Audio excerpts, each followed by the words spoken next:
오늘은 서예계 원로이시자 서예 거장이라고 할 수 있는 권창윤 선생님 모시고 인터뷰를 진행하겠습니다. 선생님 반갑습니다. 우선 초정 권창윤 선생님 하시면 뭐 누구나 다 마찬가지겠지만 어떤 선생님들이 다 계시잖아요. 그러니까 저희가 알기로는 일중 김충현 선생님과 여초 김웅현 선생님께 사사하신 걸로 알고 있는데 처음에 두 분과 인연이 어떻게 시작되셨는지. 60년 11월쯤 되는데 신문에 서화 특별 강습회란 이 강습회에 이른다 그래서 그 광고를 보고 가서 이제 찾아배운 것이 일중생이 조선생 하는 대학교 시절. 대학교 1학년 때입니다. 예. 그래서 이제 찾아뵙게 된 것이 인연이 돼서 살아갈 때까지 쭉 그냥 모시고 있었죠. 두 분께 서예를 이제 대학 시절부터 배우신 건데, 그 선생님들이 어떤 서예에 대해서 어떤 방향에 중점을 두고 이렇게 훈도를 하셨다든지 어떤 정신적인 부분이나 자료적인 부분 혹은 기법적인 측면 이런 부분에서 어떤 점을 주안점을 두셔서 가르쳐 주셨는지. 근데 이제 시골 있다 온 사람으로서는 우선 자료면에서 우리가 못 보던 자료가 많았습니다.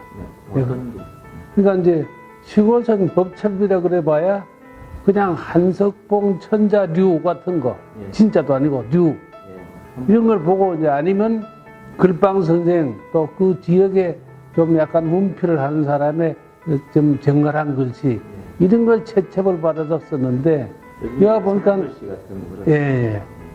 그래서 선생님 밑에 들어와서는 보니까는 전부 옛날 이 중국에서 나온 법첩들, 뭐 답본자료 이런 거 그걸 쓰는데 여기서 책은 좋은 책은 1년에 한두 번 열람만 시키고 좀 뭐 안본, 중간본 이런 책을 놓고 하는데 그 책도 많지 않았어요.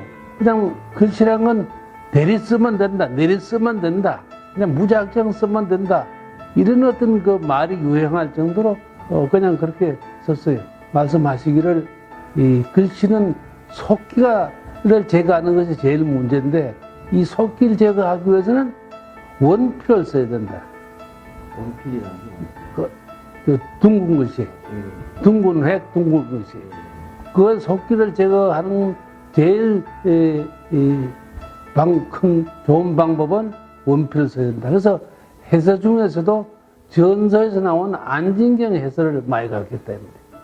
그러면 지금 종래에 있었던 한석봉류 약간 방필이 섞인 뭐 전문용어로 측필로 깊이라는 측면으로 깊이라는 그런 해설에서 편봉을 막을 수 있다. 정면으로 들어가서 정면으로 나와서 정면으로 세워주는 거니까 원필이라는 것은. 근데 측보이라고 하면 붓이 누운 상태에서 그대로 끌고 나가니까 이게 편보이 돼서 획에 힘도 없고 보름감도 없고 입체감도 없다. 그런 학서 과정을 겪었고 그 대신 여초 선생님께서는 원법첩을 굉장히 중요시 했어요. 처음 형태를 그대로 본다는 원필법. 근데 일중생은 약간 의임, 뜻 있죠. 의임 쪽으로 약간 가미해서 법은 지키되 내가 가미해서 쓰는 법첩을 중요시 하는 건 두 분 다 똑같습니다. 예, 그런데 좀 본격적으로 선생님 서예에 관해서 조금 질문을 드리고 싶은데 선생님 작품을 생각해보면 가장 특징적으로 보이는 게 어떤 예서 그리고 예서 중에서도 한대, 한간 이런 부분 그리고 한대, 백서 이런 부분이 우선 떠오르는데요. 그런 자료들을 선생님 작품에 들어오게 한 어떤 배경 그리고 그 자료들이 갖고 있는 어떤 서예적 가치 이런 부분에 대해서 좀 말씀해 주십시오. 우선 예술은 개성 아닙니까? 개성이 있어야 되는데 자꾸 선배 스승 글씨를 자꾸 모방하고 이런 건 안 좋아서 처음부터 저는 그런 걸 싫어했는데 하여튼 그 개성을 좀 중요시 해야 될 것 같아서 근데 안진경도 우리 시골에서 보면 굉장한 개성이죠. 안진경 글씨가. 또 그 자체도 왕의지를 근간으로 하면서 전설을 대입을 시켰다는 거, 해서에서. 보통 그 해설한 건 그 예서에서만 변처에 대해서 일반 해설로, 방필 해설로 넘어가는데, 이건 원필이면서, 그 전서의 핵을 하면서 영자팔법 다 지켰다는 그 안징의 해설인데, 그렇듯이 좀 뭐 개성을 추구하자 해서 했는데, 정도서 글씨는 일본서 나온 책이 아주 탑본 좋은 게 글씨, 이 글자도 크고 한 게 있어요. 그걸 썼어요. 정의합의. 예. 논경지서 같은 건 나중에 없었고 정의합의만 했어요. 그건 이제 방필에다가 원필이 또 있으니까 이건 더 어렵네. 그리고 조금 있으니까 이제 이현사의 법칙이 나오는데 성문명이 들어와요. 성문명. 그건 이제 원필 정도사하고 거의 같은 한데 이건 체격이 더 우람하고 더 이 굴곡이 더 심하고 이렇다. 그런데 이거 어려워요. 그래서 이제 하다 보니까 남이 안 하는 쪽을 좀 이렇게 공부를 했어요. 근데 여러 가지 이제 묘지명 같은 게 많아서 그런 걸 쓰고, 그 다음에 행서는 처음 이제 왕이지 난정서로 들어가고, 또 예서도 이제 예기비 그때 조전빌 마에서는 조전빌 난 너무 유려해서 좀 좋지 않아요. 그래서 그냥 예기비인데 예기비에 또 예서에는 어렵습니다. 그 맛을 이기기 어려워요. 자료는 사실 많이 보급이 된 것 같고, 저희 60년대 이후 현대까지 많이 보급을 됐지만, 목간 같은 자료를 한예하고 목간도 한나라 때 거지만 그거를 혼용해가지고 완성도 있는 작품을 만드는 거란 사실 쉽지 않은 일 같습니다. 근데 선생님한테 그런 성공적으로 그런 작품을 하시지 않나 그런 생각이 들어요. 근데 지금 이제 그렇게 한 것도 어떤 나만의 어떤 나의 면모, 독특한 면모를 낸다는 좀 걸맞지 않게 그런 경우도 있어요. 근데 지금 보면 그 시도들이 그렇게 잘 된 것도 아니고 좀 넌센스예요, 넌센스. 선생님 글씨 얘기만 해도 사실 밤새도 안 될 것 같은데, 간단하면서도 어려운 질문 하나 드려보겠습니다. 선생님 지금까지 서예라는 분야에 몸담으시면서 서예가 과연 무엇인가, 서예란 뭐냐 한마디로 말씀하실 수 있으시다면. 서예는 이제 심상 철학 내지 심상 운동, 마음을 다스리는 어떤 그런 철학이나 예술, 공간 예술, 조형 예술. 근데 심학이냐 형학이냐, 형태의 학문이냐 정신의 마음의 학문이냐 이럴 때 나는 항상 마음을 먼저 얘기를 해요. 그 마음을 어떻게 다스리냐, 이것이 이제 처음엔 좀 경직되고 그런 사고 내지 마음의 형태가 있다, 나중에 이게 또 자유스럽게 풀어지기도 하고 하는 그런 여러 가지가 경우가 있는데, 여하튼 마음을 움직이는, 마음으로서 이루어지는, 그래서 마음심자 장인이란 장자, 장인 심장 예술이다. 마음에서 빚어내는 예술이다. 서단이 일정치 않았던 것 같습니다. 항상 흥하고 망하는 그런 주기 이런 걸 좀 따라왔던 것 같은데, 요즘 선생님이 서단의 어떤 현상, 실태 이런 거 보시는 관점은 어떠신지 좀 말씀해 주시죠.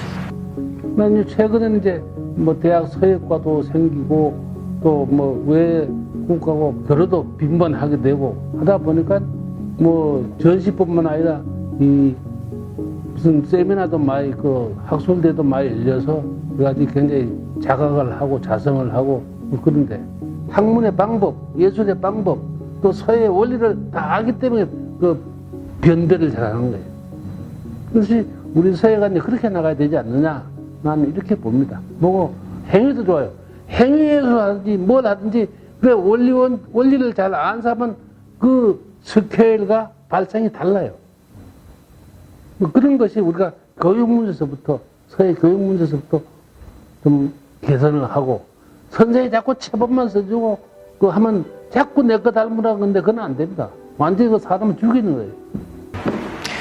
네, 뭐 서예계가 뭐 그냥 맹목적으로 어렵다고 얘기를 하고 또 서예를 배우는 사람들이 이제는 없는 시대가 돼버렸다 뭐 이런 얘기를 하고 하는데 사실 선생님이 말씀하시는 거는 그냥 근본적인 문제로 해결하고 뭐 동양적인 문제, 서예가 원래 어디서 출발했냐, 그러니까 심장의 예술이다라고 명명도 해주셨는데 사실 굉장히 근본적인 얘기 같습니다.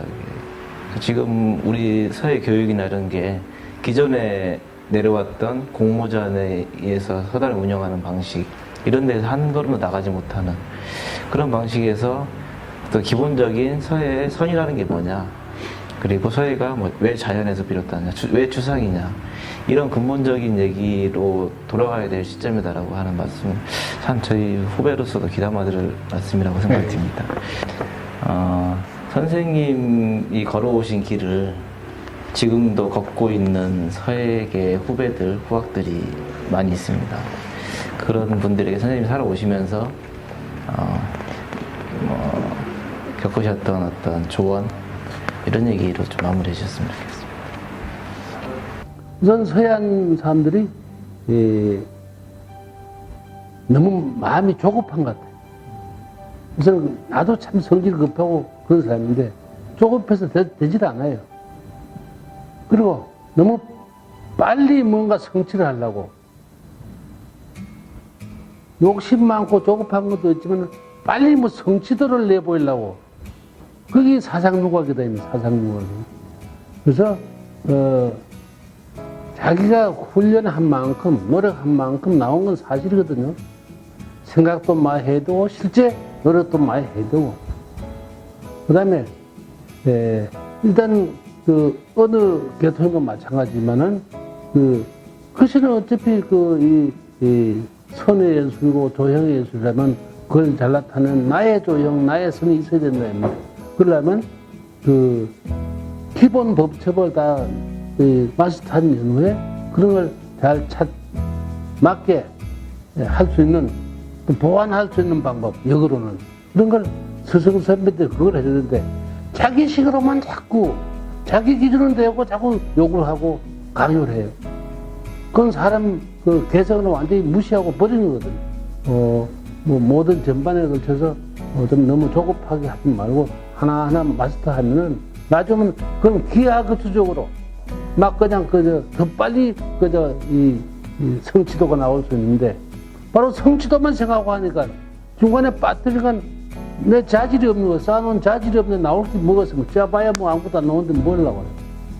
안에 뭐가 있어야 그거 짜면 나오지. 그러니까 그게 너무 조급해서 그런 거 아닌가. 네. 짧은 시간 내에 이제 뭐 60년대부터 선생님 학사 과정부터 선생님이 평소 생각하시는 서예의 어떤 방향 그리고 기본기 이런 얘기 많이 해주셨고 후배들한테도 어떤 노대가로서 어떤 여린 시각으로 좀 중량감 있는 얘기를 많이 해주신 것 같습니다. 네, 네 오늘 감사합니다. 네. 좋은 말씀 감사합니다. 네. 예, 오르르에게 길을 묻다 오늘 초종 권창윤 선생님 편 이렇게 마무리하겠습니다.